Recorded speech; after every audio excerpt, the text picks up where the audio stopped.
Bonsoir. Je voudrais d'abord remercier le Centre culturel hellénique pour cette manifestation. Et je voudrais commencer en disant qu'aujourd'hui c'est très très difficile de parler d'une ville,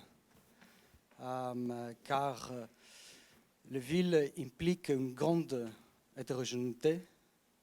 Ils sont de grandes métropoles et c'est difficile de parler d'une ville parce que c'est difficile de pouvoir cerner la particularité dans cette hétérogénéité. Mais je pense que le programme de cette soirée pourra me donner quelques réponses à la particularité d'Athènes, et spécialement dans cette période post-crise, après la crise. Et je souhaite d'avoir aussi une bonne discussion après pour pouvoir, si en effet on a pu identifier cette particularité. L'année prochaine, 2021, marquera 2 siècles depuis la Révolution grecque, lorsque une des provinces les plus pauvres de l'Empire ottoman, décimée et ravagée par les guerres, les vols, la piraterie, secondée par les grandes puissances européennes, a initié son cours vers la création d'un État national. L'établissement de cet État a été une première transition du romantisme européen dans la politique. Pendant le XVIIIe siècle, le romantisme a glorifié les sauvages nobles qui a pris la place des anciennes. Mais la Grèce avait un ingrédient romantique irrésistible. Elle avait des sauvages nobles qui parlaient grec, qui étaient des anciennes. À vrai dire, l'idée de la restauration de l'hellénisme était l'une des idées les plus maximalistes de ce romantisme européen, inoculée à un État entier. Et voici une image qui donne une bonne idée de ce maximalisme. Quand l'État grec a été fondé, le premier plan par un architecte allemand était d'édifier le palais du nouveau roi bavarien à Athènes sur la colline de l'Acropole. Heureusement, il n'a pas été réalisé. Ce romantisme inouï était pratiquement le point central de tous les débats culturels en Grèce. Et il est peut-être encore. Chaque écolier en Grèce apprend les dictons de Dionysio Solomos, considéré le poète national et romantique par excellence en Grèce, les national et les vrais. L'une des conséquences profondes de ce romantisme a probablement été la suivante. Alors que la Grèce est principalement une création de la modernité, elle avait une réticence à l'égard du moderne. Ceci était généralement tolérable, mais à dose fixée. Par exemple, la Grèce n'a jamais développé un art d'avant-garde, contrairement à d'autres pays balkaniques. Voici un exemple d'un avant-garde balkanique, le zénithisme dans le pays de l'ex-Yougoslavie. Dans le débat chronique entre ancienne et moderne, la Grèce était résolument ancienne. Et les maximes « il faut être absolument moderne » n'a pas ainsi caractérisé la capitale grecque. Comme l'a souligné l'historien de la littérature grecque Roderick Beaton, être moderne en Grèce signifiait de trouver un moyen d'être, et je cite, moderne et grec en même temps. C'est précisément cette idée qui incarnait les mouvements culturels les plus influents en Grèce, la soi-disant génération de 1930, dont les représentants les plus connus sont les lauréats du prix Nobel de la littérature, Seferis et Elytis, mais c'était un mouvement qui couvrait aussi d'autres domaines artistiques, tels que la peinture. Par exemple, Konstantinos Parthenis, et voici par exemple une œuvre de Parthenis, où vous pouvez que les idées d'un romantisme qui est rené dans la Grèce moderne. Ici, c'est une œuvre qui représente l'apothéose d'Athanase Diakos, qui était un héros de la Révolution grecque, mais dans une mise en scène, une histoire, comme on dit, une historie, comme on dit dans les tableaux, avec une historie qui vient de la Grèce antique, et avec beaucoup d'influences byzantines et du cubisme. Mais la réception du modernisme est, comme vous voyez, à dose fixée. Elle est très métissée. Athènes est une ville qui capture les visions et les impasses de ce romantisme national et de cette précaution à la modernité. Sur un plan architectural, Athènes manifeste une sorte d'angoisse face au néoclassicisme importé de l'Allemagne et souvent l'attachement à une archéolatrie a pris de nombreux résultats étranges. Voici la salle centrale de l'Académie d'Athènes d'aujourd'hui.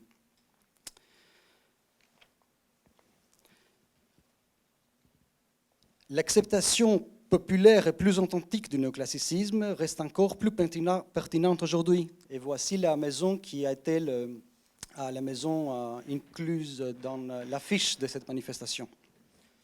C'est un exemple de ce néoclassicisme plus populaire.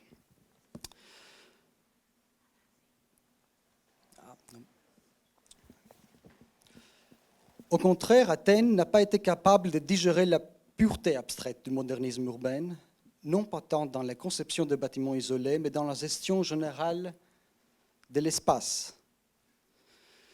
Il faut toujours rappeler qu'Athènes, lorsqu'elle est devenue la capitale de l'État grec, n'avait pas une population supérieure à 15 000 habitants. Et voici une photo assez connue d'un photographe français qui a pris beaucoup de photos d'Athènes et de Grèce au début du XXe siècle, Boissonna. Et ça, c'est une photo d'Athènes en 1903. L'Athènes d'aujourd'hui a une architecture assez particulière, caractérisée par l'immeuble d'appartements, ce qu'on appelle en grec polykatkia. On y voit que rarement de blocs résidentiels ou d'immeubles à taille très élevée. La forêt de polykatkia crée une grande densité résidentielle et quelque chose qui distingue Athènes de toute capitale européenne, une liberté de gérer les façades, une liberté à la base illégale mais tacitement tolérée. Ceci crée une invasion claire du privé dans la sphère publique, un thème que je pense que Thanas Mitropoulos après abordera avec un développement plus ample. Et ici, vous voyez un exemple de cette liberté de gérer en fait, les façades de bâtiments. On n'a pas un front architectural dans les rues d'Athènes.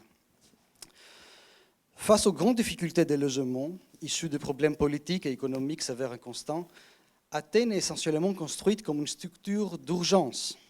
La construction résidentielle fut même l'équerre de l'économie grecque dans la période d'après-guerre et essentiellement les moyens habituels d'épargne des foyers grecs. Même aujourd'hui, après la crise, presque 80% des familles grecques sont des propriétaires, un pourcentage très très élevé pour le niveau européen. Athènes a ainsi produit un modernisme inversé. Ce n'était pas le résultat d'une composition architecturale, d'une planification urbaine, mais elle a essentiellement approprié une morphologie moderne et l'a traitée avec une sorte de bricolage. Athènes, en tant que ville bricolée, est en ce sens une ville du non-abstrait. C'est toujours une ville du concret, du particulier. Et donc, elle offre peu ou pas d'occasion pour la production d'un temps et d'un espace, et la production ou la projection intellectuelle. Elle est presque une ville anti-intellectuelle. Et son grand caractéristique est ce que l'on pourrait qualifier de matérialisme continu.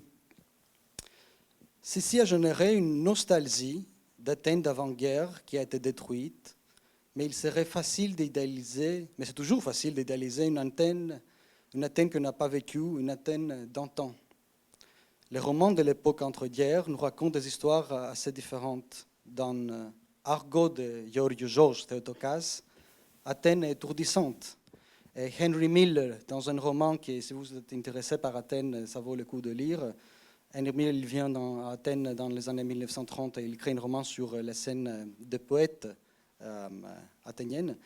Et ça s'appelle le Colosse de Maroussi, le Kolossos to Maroussi en grec. Il est gentiment net à sa description de la ville. Par contre, il est très généreux et il fait une très bonne description de Patra.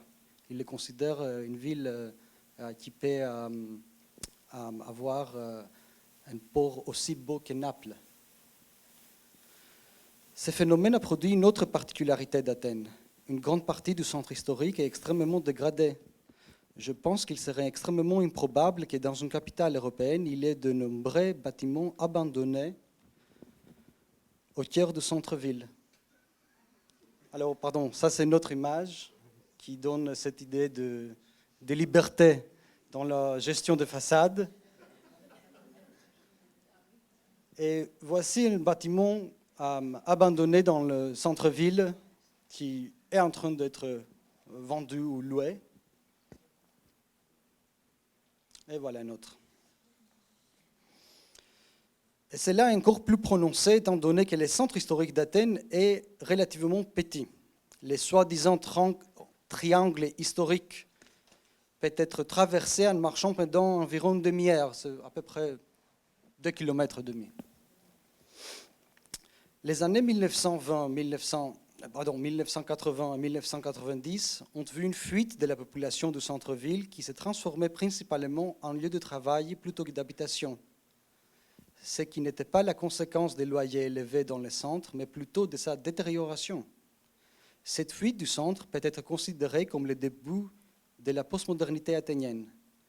En général, les architectes soulignent que le début de la période postmoderne au niveau international, c'est qu'en 1972, dans une banlieue de Saint-Louis aux États-Unis, les propriétés de blocs de logement, pardon, ça c'est, on va passer à l'autre photo s'il vous plaît, voilà. À l'époque dégradée, mais au début un exemple typique du modernisme résidentiel, ils ont voté pour sa démolition. À Athènes, les habitants propriétaires ont rejeté les centres de la ville. Les malls type américaines font leur apparition en banlieue, qui connaissent une croissance de consommation sans précédent. Et c'est paradoxalement dans cette époque de croissance immobilière extrême que les centres s'abandonnent. La postmodernité athénienne commence avec le rejet d'Athènes. Mais précisément lors de ce développement se produit un phénomène plutôt positif. La Grèce moderne n'a pas eu d'immigrés. Cela a changé brusquement dans les années 1990 et 2000. Et vu que les centres étaient moins chers que les banlieues, les immigrés ne sont pas installés à la périphérie de la ville, mais dans son propre noyau. Cette installation était, je pense, positive pour un pays romantiquement hétérocentriste. Il peut s'agir d'une installation violente pour les immigrés. Et on peut passer à la photo d'avant, s'il vous plaît. Et voilà. Plus exposé, mais renforçant en même temps les sentiments d'appartenance en évitant la ghettoisation de banlieues. C'était bien sûr déconcertant pour les habitants, exacerbant les sentiments d'extrême droite, mais il craignent néanmoins les moyens d'inventer un modus vivendi avec les nouveaux venus.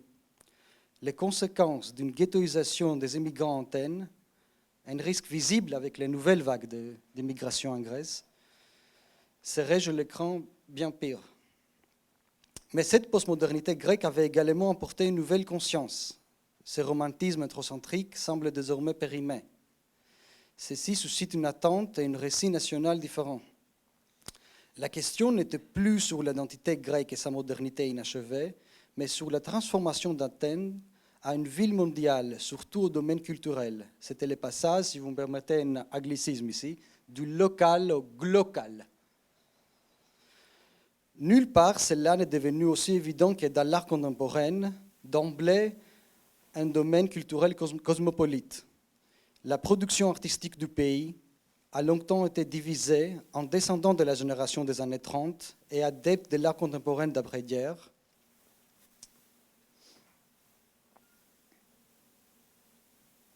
Voilà. Une division également imprimée aux artistes pro et anti-figuration. Et voici des exemples qui montrent cette tension de manière peut-être assez claire.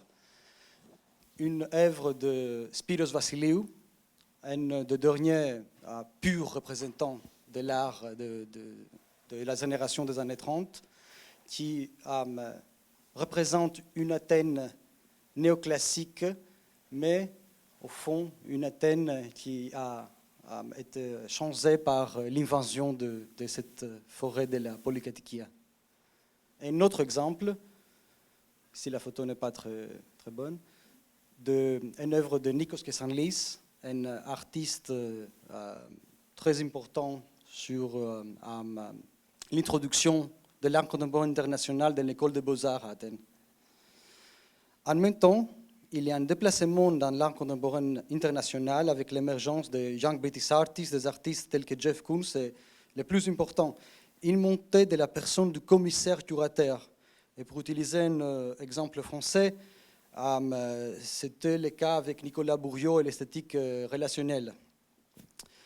Ceci transforme substantiellement l'art, provoquant une domination de l'exposition et des événements majeurs. Et avec la reprise des Jeux olympiques, se fait naître l'espoir qu'Athènes accueillerait de tels événements. En plus, l'existence d'importants collectionneurs grecs et chypriotes jouera un rôle important à cet égard.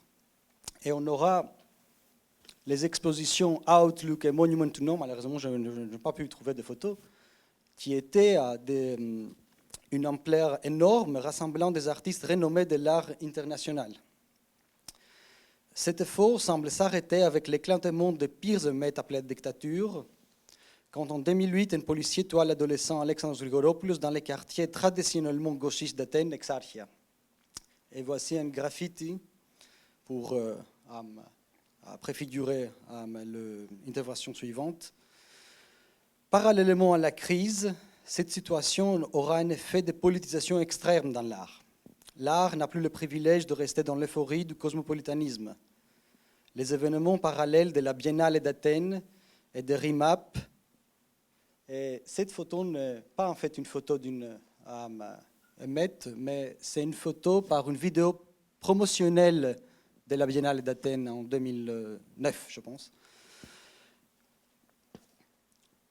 Et voici le lieu où a été organisée la Biennale de 2012, avec la participation de Nicolas Bourriaud d'ailleurs. Mais malheureusement, ces organisations ne seront pas sans problème. Ces projets artistiques sont considérés porteurs de ce qu'on appelle gentrification, ou un mot français un peu maladroit, mais qui est beaucoup plus spécifique, la boboisation. Ce lien entre art et boboisation n'a rien d'inhabituel. Ce phénomène est dû à l'installation d'une population qu'on pourrait qualifier de néo-bohème à la recherche de logements à loyer modéré. Mais ceci, à Athènes, est une surprise. Le champ artistique grec est relativement petit et fermé. Il faut aussi noter qu'Athènes est une des très rares capitales du monde développé qui ne possède pas un musée national d'art contemporain. Quand j'écrivais ce texte, c'était le cas, mais hier soir, le musée national d'art contemporain a finalement ouvert ses portes. C'est ce soir, hein? Le fait même que la gentrification, boboisation d'Athènes se fasse par les biais de l'art contemporain est particulièrement révélateur de l'expansion massive et soudaine du secteur artistique. En pleine crise, l'art contemporain à Athènes explose. Cette situation a retenu l'attention de la presse grecque internationale avec pour thème central, une question récurrente dans l'histoire de l'art au XXe siècle. Est-ce que la création artistique est-elle favorisée de la crise économique? Ce qui suggère par exemple l'article en anglais dans le New York Times, Greece's big debt drama is a news for its artists. En français, la dette catastrophique de la Grèce, la traduction libre, inspire les artistes, publié en 2011 par le New York Times, ou dans le Zeit en Allemagne en 2015, est-ce qu'Athènes est le nouveau Berlin? Athènes, das neue Berlin, en allemand. Cette connotation commune, art et crise politique, créativité et agitation sociale témoignent que les mythologies artistiques sont les plus difficiles à démystifier. Les points culminants de cette tendance étaient l'organisation de l'exposition Documenta. Je vais revenir sur ce point. Est-ce qu'on peut voir la photo prochaine, s'il vous plaît? Pour ceux qui ne connaissent pas ce qu'est la Documenta est une exposition qui est organisée à la ville allemande de Kassel tous les 5 ans. Et c'est considéré avec la Biennale de Venise l'exposition la plus importante au niveau mondial. Donc cette exposition se déroule par définition à Kassel. Et pour la première fois en 2017, elle est co-organisée par notre ville, et c'est le cas d'Athènes.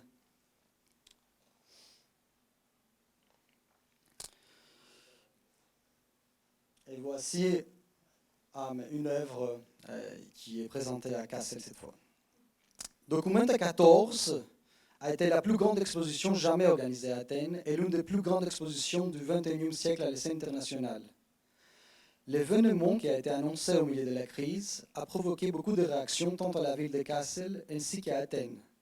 Il a posé de toute urgence la question d'un colonialisme culturel, puisque littéralement la Documenta occuperait des lieux emblématiques d'Athènes.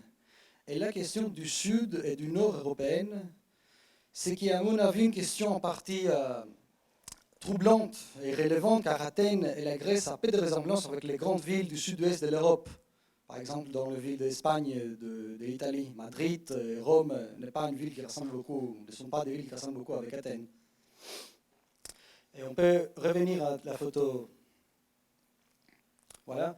Et ici, c'est une caricature qui présente en effet les problèmes de gentrification à Athènes, très pertinente. C'est la police en fait qui est en train de procéder à l'éviction de quelques immigrés, tandis que les personnes à l'étage sont en train d'assister à un vernissage qui a une photo des immigrés qui sont en train de perdre leur maison.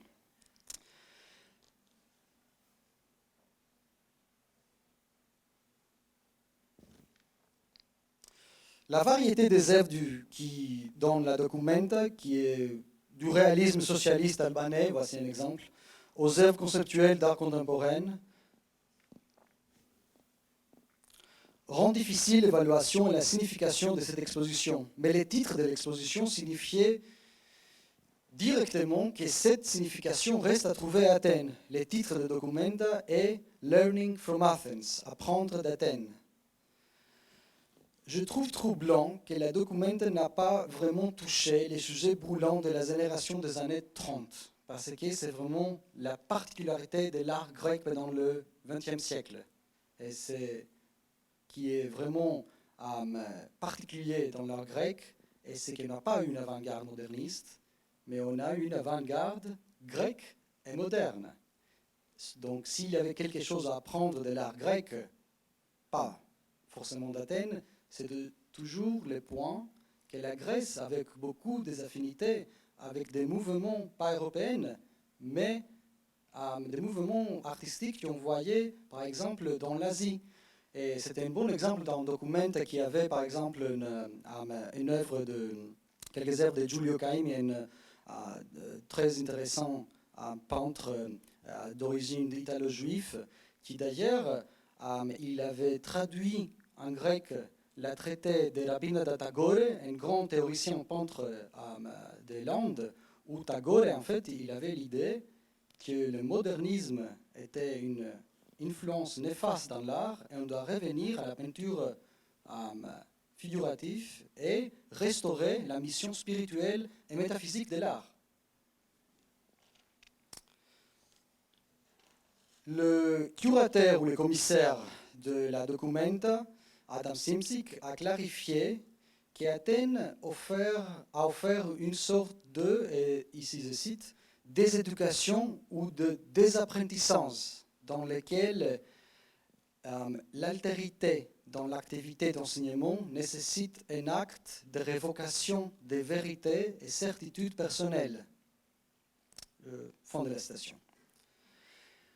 L'hypothèse selon laquelle Athènes était une sorte de topologie socratique où on ne sait pas ce qu'on sait, ou une expérience initiatique pour la récompréhension de la modernité est peu probable.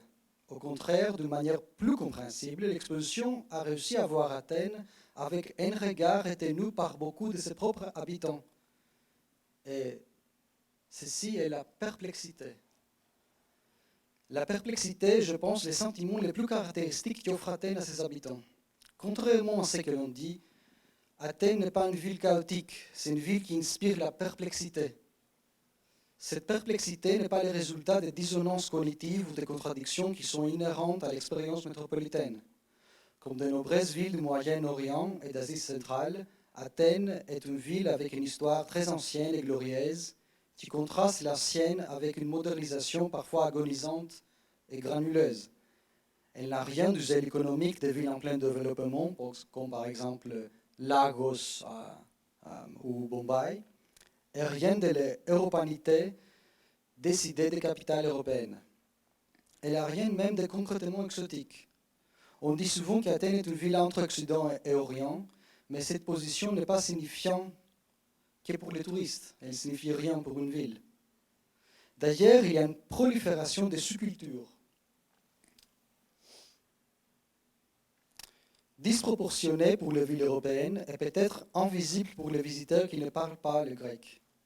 En dehors des sous-cultures mimétiques comme le hip-hop, etc., Athènes abrite d'innombrables organisations chrétiennes sectaires et cultes. Et voici quelques photos d'une grande manifestation qui s'est déroulée en 2018 contre les nouvelles identités avec un barcode dans les styles dans tous les pays européens aujourd'hui. Militants d'extrême droite,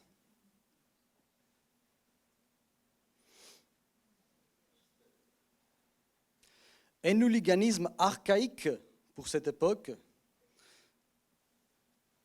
et adepte de la religion grecque antique. En d'autres termes, Athènes reste une métropole sauvage, au contraire une domestication de métropole occidentale. Sauvage, bien sûr, ne signifie pas dangereux pour les résidents médoyens. Je vais utiliser ici une expression que je pense que la plupart des gens français seront ils utilisent beaucoup. La violence dite gratuite à Athènes est quasi inexistante. Sauvage veut dire qu'il s'agit d'une métropole fondée plus sur l'imagination et moins sur l'intellect. Dans une large mesure, cette nature sauvage est une question de maturité. Plus une métropole est mature, plus le résident devient une unité autonome, sûre et plus solide. Car les métropoles mûrissent en analysant et coordonnant les choses. Elle devient plus intellectuelle, car ses habitants sont plus intellectuels, mieux équipés à analyser les choses et moins enclins aux caprices et aux délices, si vous voulez, de l'imagination. C'est une ville qui imagine plus et elle pense moins. Mais il ne faut pas oublier que l'ordre de cette modernisation classique, ce mûrissement de la modernité, est en train de dissiper. De ce point de vue, Athènes peut finalement plus facilement s'évader du romantisme ethnique et des ambitions néfastes, parce que dans une récurrence curieuse, des comportements plus élémentaires et imaginaires, Athènes, avec ses métropolitanismes sauvages, semble préfigurer des événements au lieu de les suivre. Merci et je donne la parole à Thanas Mitsopoulos.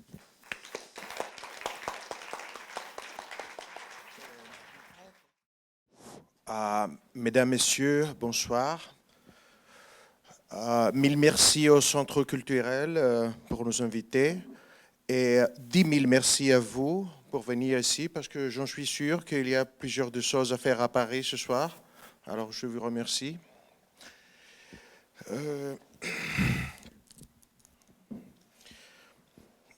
La séparation entre la vie publique et la vie privée semble plus problématique que jamais. Le résident de la grande ville a tendance à être remplacé par le flâneur, comme Walter Benjamin le définissait déjà avant la Seconde Guerre mondiale. Pour lui, la rue devient une maison et se sent comme ce soit entre les façades des immeubles. Dans le même temps, une grande proportion des habitants passe toute la journée à errer dans les rues de la ville, à faire du shopping, à voyager. Inévitablement, ces dernières années, la vie publique a pris une forme bien différente qu'auparavant, tandis que la vie privée est équipée quotidiennement par de nouvelles infrastructures et de nouveaux gadgets technologiques. Un habitant d'une grande ville ne connaît souvent même pas ses voisins et ne parle jamais à ceux qu'il rencontre pendant la journée, lors de ses déplacements dans la ville. Georg Simmel a écrit que quiconque voit sans entendre est beaucoup plus agité que celui qui entend sans voir. Voici quelque chose de typique de la sociologie de la métropole. Les relations réciproques des habitants de grandes villes se distinguent par une nette supériorité de l'activité oculaire sur celle de l'ouïe. Le contact semble impossible. L'observation est peut-être la seule alternative. Simmel a insisté sur le fait que les grandes villes exigent que les humains soient capables de discriminer subtilement, d'opérer avec un degré de conscience différent de celui requis par la vie rurale. Apparemment, la vie privée ne laisse pas sa marque dans la grande ville. Ainsi, chaque citoyen, bien que parmi des centaines de personnes, reste seul. Comme quand il se trouve ce soir, dans son salon ou dans sa chambre. Isolé, chaque individu, dans son propre intérêt, est un cocooning dans l'espace public. La métropole grecque, bien que souvent considérée comme le contraire, n'encourage pas la citoyenneté active dans la sphère publique qui semble se limiter aux cafés ouverts et aux manifestations saisonnières. Il en va de même de la liberté de mouvement qui se développe dans la grande ville où, pour ainsi dire, tout est permis.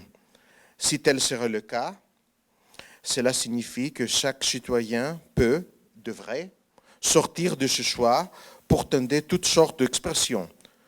Danser à la rue, se déshabiller, regarder dans le trottoir, crier ou chanter, d'écrire ou de peindre sur n'importe quel mur de bâtiment qu'il trouve devant lui, de tout ce qu'il souhaite, de plaidoyer sexuel ou au conflit politique. Ou enfin, pour s'exprimer. Bien sûr, il devient vite clair que tout est permis ne s'applique pas exactement. Richard Sennett écrit, je cite, « Bien que nous éprouvions un confort de mouvement inconnu de toute culture policière intérieure, la circulation est devenue plus stressante. » La question, plutôt rhétorique, à qui appartient la ville, conduit à la réponse inévitable, aux citoyens. Une réponse qui, malheureusement, ne veut absolument rien dire. Cependant, bon nombre des activités ci-dessus se produisent. En règle générale, pendant les nuits. À Athènes, chaque lever du soleil trouve la ville assez différente de la précédente. Il se produit quelque chose comme dans le film Dark City, seulement ici que la ville est transformée par des interventions artistiques sur les murs de bâtiments, parfois à grande échelle. Donc, quelque chose bouge. À une époque où la confiance dans la sphère publique dégénère rapidement, manque de concentration publique, de communication, etc., le street art renverse dans une certaine mesure le phénomène. Le cocooning et le dévoiement dans les voies d'Internet concernent la métropole globale, mais l'existence de graffiti présente une autre perspective. L'avenir urbain soutiendra-t-il les deux branches? Si l'on est profondément absorbé ce soir, l'art aura-t-il une présence publique? Évidemment, cette question a une longue histoire. Nous savons peu de choses sur l'histoire du graffiti, même si des échantillons en ont été trouvés dans les premières couches de la civilisation. Nous ne pourrons jamais écrire une histoire complète de la façon dont nous le faisons pour la peinture, la sculpture, l'art religieux, l'architecture, etc. Mais encore plus paradoxal est peut-être le fait que le cas de graffiti qui a été curieusement étudié est dans les toilettes publiques, connu sous le nom de latrinalia, qui fut le sujet d'un livre publié à Londres en 1731. Le panorama urbain intègre aussi des éléments de communication officielle, étatiques ou commerciaux, des panneaux de signalisation aux affiches publicitaires, des discothèques. Au niveau du trottoir, nous rencontrons un palimpseste d'écriture, des publicités collées ou d'affiches politiques. Événement qui a inspiré des artistes français des années 60, tels que Jacques de la Villègle et Raymond Haynes, d'inventer le décollage et apporter un sentiment de la rue aux galeries. Mais ce n'est pas du street art, diriez-vous, mais de la galerie d'art avec des références au street art. Oui, vous avez raison. Le graffiti pourrait être décrit comme une sorte de tatouage sur la peau du bâtiment, sauf que cela se fait sans l'autorisation du bâtiment lui-même, évidemment, ou de son créateur. Les architectes conçoivent et construisent leurs bâtiments. Le jour où le travail est terminé est le point zéro pour eux. Ensuite, ils doivent les photographier et les capturer exactement comme ils l'avaient imaginé. À partir de ce moment, commence la décadence. L'intervention de l'utilisateur, le résident, a transformé des pots, des furets, des ornements, et ici commence la terreur, les attaques nocturnes de graffiti et de slogans. Les bâtiments en verre sont de facto inadaptés au graffiti, bien qu'il ne soit pas exclu que certains artistes imaginatifs aient inventé le concept du vitrail illicite, le bus et le train avec fenêtre n'échappent pas à l'intervention.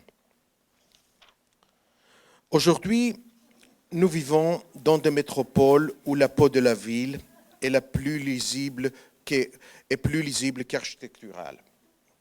Les publicités couvrent la surface, voire la forme générale des bâtiments en mettant des couleurs, des symboles, des mots et surtout des informations.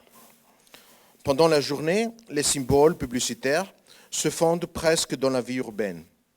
La nuit, les affiches publicitaires et les inscriptions prennent le dessus. La publicité a infiltré l'espace public et s'est installée dans son cœur, usurpant le rôle du monument public.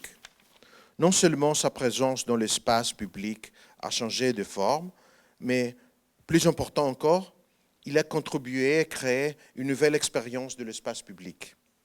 Athènes partage cette caractéristique avec Las Vegas, Tokyo, Le Caire, Mumbai, métropole du premier et du tiers-monde, mais pas avec la plupart des capitales européennes. Le territoire de la lecture échappe aux énormes affiches de produits publicitaires d'entreprises, aux affiches politiques et à la signalisation des magasins et se propage à l'imagination et à la créativité des résidents, en particulier des jeunes sur chaque mur. Comme le dit Jean Baudrillard, le graffiti ne dit rien de plus que « je dis ça et j'existe ». Ils font une publicité gratuite de l'existence, c'est-à-dire rien de différent de ça que fait l'art officiel.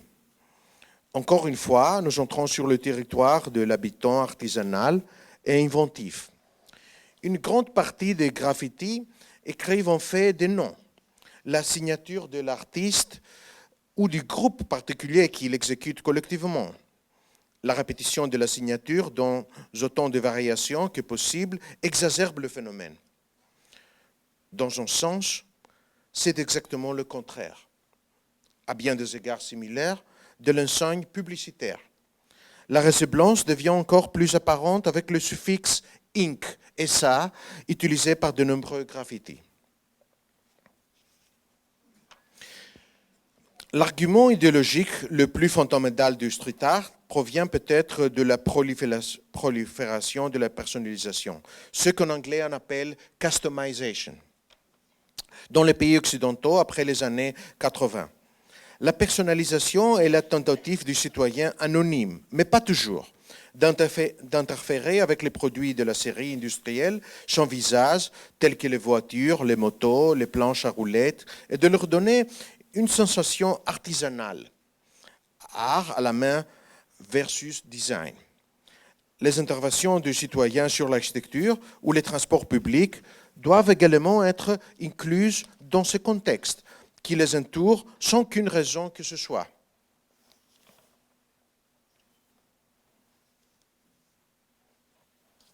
Dans ce cas de la publicité, l'objet est de vendre un produit. Dans le cas du graffiti, sans raison apparente, l'objet est d'affirmer son existence. Je dis ça et j'existe. Cette théâtralité de l'identité, c'est le graffiti, cache son affinité idéologique avec les combattants de rue ou même avec le Mexique zapatiste moderne. Les stencils de Banksy exacerbent ce sentiment. Le point de départ de ce centre est l'élément offensant de l'action nocturne des artistes de rue. Comme l'écrit Georges Bataille, ce qui rend difficile la discussion de la prohibition n'est pas seulement la diversité des objets, mais le caractère de l'irrationnel. Aucune interdiction ne peut pas être violée. Et il va jusqu'à dire l'interdiction est là pour la transgresser. Atteindre la nécessité d'une transgression est entrelacée avec la psychologie particulière de la société grecque d'après-guerre, ainsi qu'avec la méfiance générale envers l'image collective de l'État grec moderne, division politique, exilés, 7 ans de dictature militaire, communautarisme élémentaire. Elle semble traverser presque tous les niveaux de la ville moderne. Dans un rayon d'1 kilomètre seulement, le centre d'Athènes offre l'échelle de la transgression. Travail illégal domestique dans un coin de Agios Konstantinos, musiciens illégaux dans chaque restaurant du quartier, taxis illégaux, CD, DVD illégaux partout, cigarettes illégaux, substances illégales à la place de Monia, place de la Concorde, Sophocléus et Gaudia, dépanneurs illégaux sur les trottoirs, vêtements illégaux ou presque illégaux dans les magasins chinois au boulevard de Pirée, architecture illégale, squats et espaces auto-organisés, mendiants illégaux au Pirée et à Monia, manifestations illégales avec affrontements contre les CRS sur la rue Pétition, à la prostitution, à Sophocléus et à Place Komunduru.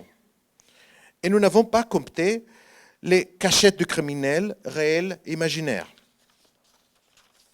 Pourtant, le graffiti n'est pas par définition transgressif.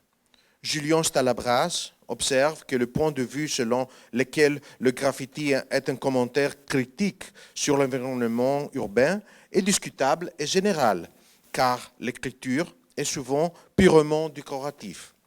De nombreux artistes de rue croient qu'ils embellissent l'environnement avec leur peinture et les considèrent comme un travail social, sapant ainsi les intentions de théoriciens plus gauchistes ou anarchistes qui mettent l'accent sur la transgression de la chose.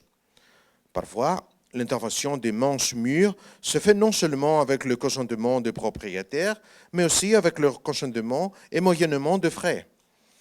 Un employeur peut être le café-bar du quartier ou l'État lui-même qui veut embellir des blocs d'habitation et des cités résidentielles. Quelqu'un ici pourrait rappeler l'engagement politique de l'art de muralistas mexicains tels que Rivera, Orozco ou Siqueiros pour un art dans la ville sans aucune utilisation commerciale.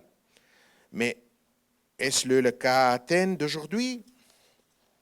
Au cours de sa carrière, le street art a reçu la caractérisation la plus contradictoire du primitivisme métropolitain au dernier domaine authentique de l'expression artistique, au-delà du commerce et des institutions. Mais qu'en est-il de tout cela? Les murs de la ville sont-ils l'encre de galeries et de musées? L'exemple de Keith Haring et Jean-Michel Basquiat, créateurs de graffiti qui ont ouvert les portes de l'enrichissement de galeries d'art et de musées, hanteront probablement le street art grec pendant encore de nombreuses années.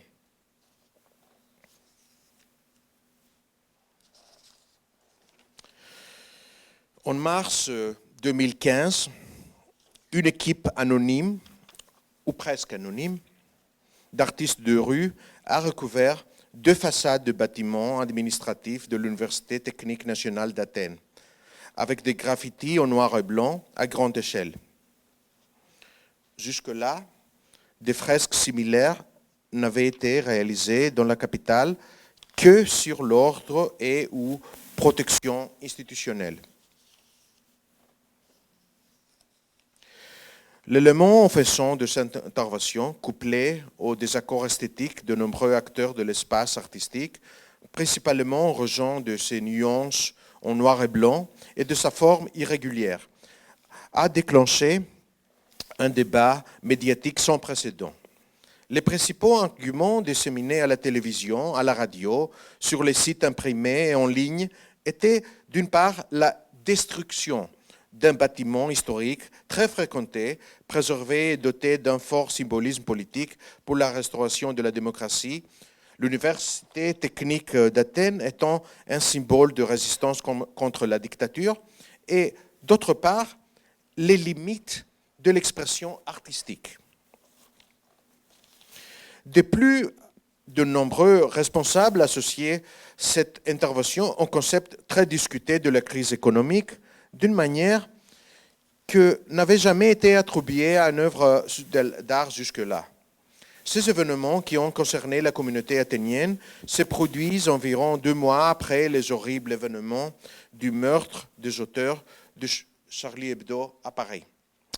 Les 2 événements, bien que de nature et d'échelle tragiquement différentes, soulèvent néanmoins des préoccupations similaires concernant les questions évidentes et débattues de la liberté d'expression et de la censure.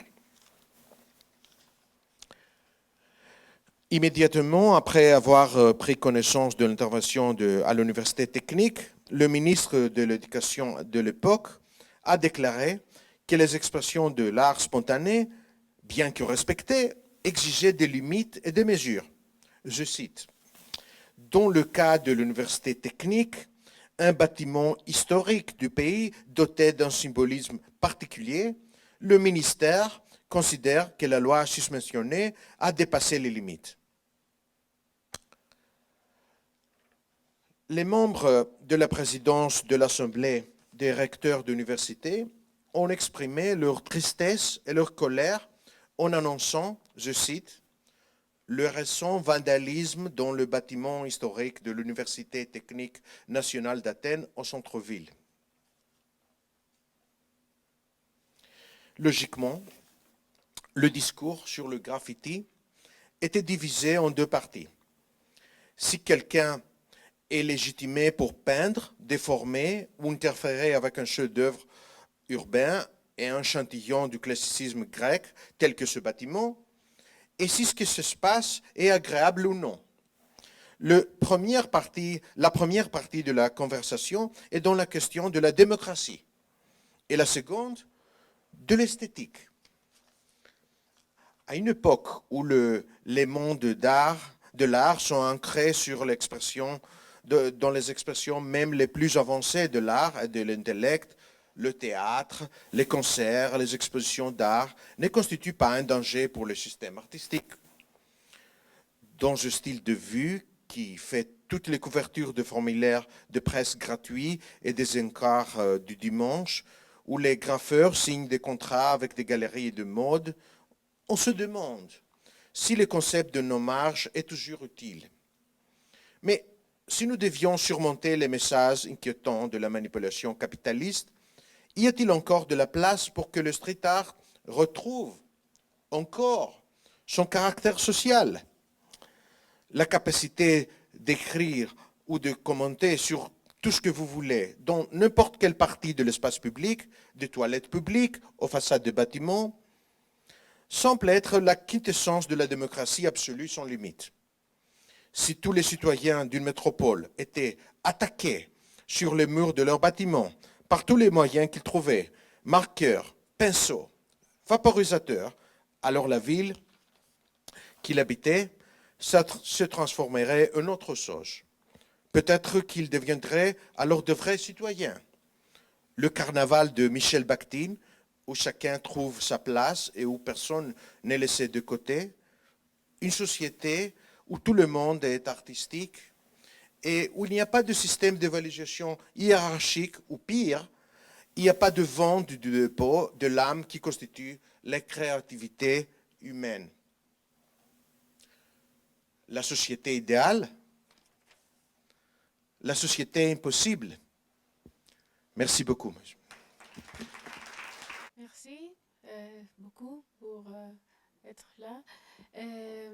Je vais montrer un film que j'ai fait en 1995, je crois. C'est un film que j'ai réalisé dans 5 semaines à Athènes, à la station centrale. C'est pour les gens qui habitent dans les stations. C'est ça. Merci.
Γεια σου. Ευχαριστούμε για τη ταινία και όπως είπες δεν είναι καινούρια. Μήπως μας θυμίσεις πώς έφτασες να ενδιαφερθείς? Φαντάζομαι το έχουμε ρωτήσει σε πάρα πολλές φορές πώς σου ήρθε η όρεξη και πώς ήρθες να τραβήξεις στο σταθμό. Je demandais à Evie, même si elle a dû l'expliquer beaucoup de fois, comment est née l'idée du film et comment elle en est arrivée à choisir de filmer ces personnes, même si ton regard dans le film dit déjà beaucoup de choses, mais on voudrait peut-être avoir quelques précisions de ta part. Ήμουν στο τελευταίο έτος σχολής μου στο Λονδίνο και αγαπούσα έτσι και αλλιώς πολύ αυτό το σταθμό και ήθελα να κάνω κάτι για εκεί.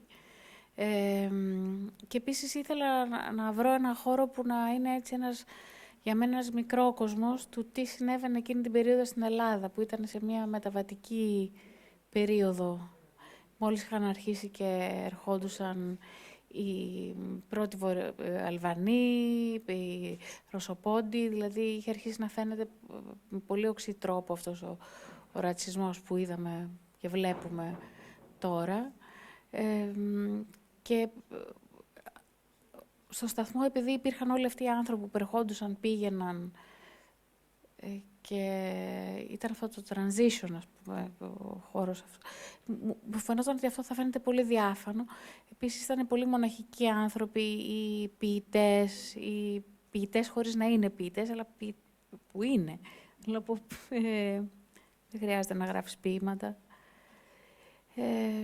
Και όλο αυτό με συγκινούσε βαθιά αυτό. Ναι, δεν ήθελα να φαίνεται ότι είναι άστεγοι ή να δώσω αυτή την ταυτότητα οι άστεγοι του σταθμού. Και για μένα είναι άρχοντες. Και ο Μπαρμπαγιώργος, ας πούμε, ήταν και ο άρχοντας αυτής της ομάδας. Και η Αντωνία επίσης. Το να μιλήσουν για το τι είναι άστεγοι και πώς ήρθαν εκεί ήταν το τελευταίο που ήθελα, δηλαδή να τους δώσω αυτού του είδους την ταυτότητα.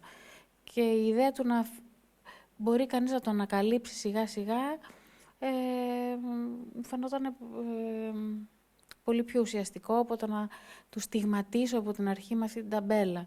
Γιατί δεν ήταν αυτό το οποίο τους χαρακτηρίζει, αλλά πάρα πολλά άλλα. Αυτό.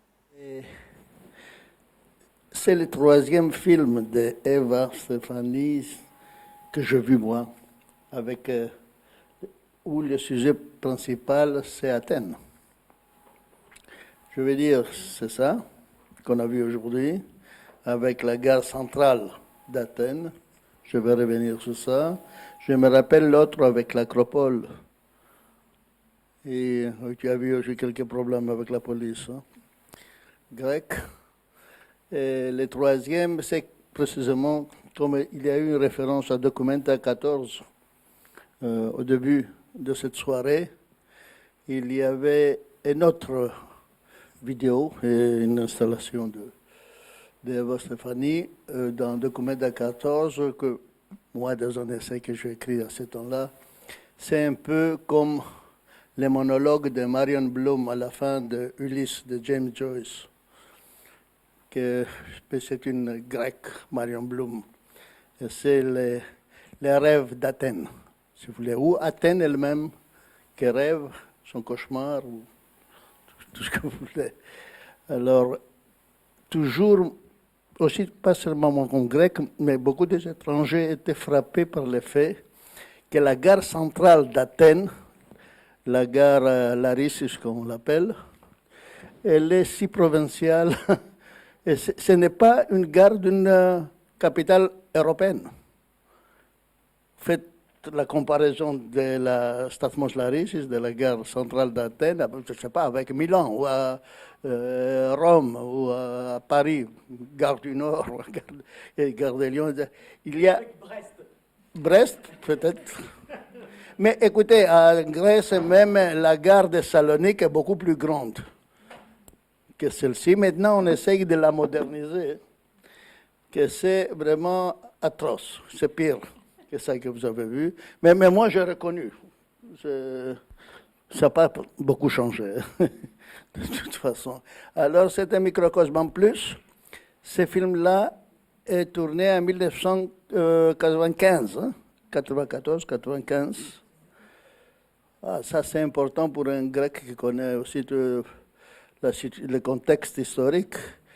C'est au milieu de la dernière décennie du XXe siècle qu'il y a eu l'illusion. C'était pas seulement le début de l'immigration, après l'écroulement, l'effondrement des pays de l'Est, Albanie, Russie, etc., l'URSS, mais aussi c'était le moment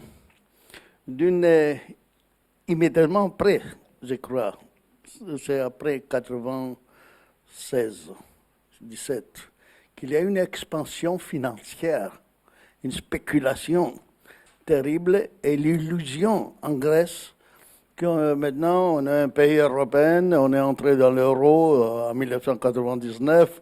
C'est une autre chose qui a fini par deux choses. En 2008, avec la révolte des jeunes, en décembre 2008, après l'assassinat du jeune Grigoropoulos. Et l'autre, bien sûr, c'était c'était seulement le prélude de la grande crise d'où on n'est pas sorti encore. Alors, il y a un pressentiment dans ce film, de ça qui vient, de la tragédie grecque, et que ce n'est pas grec, c'est universel de notre côté.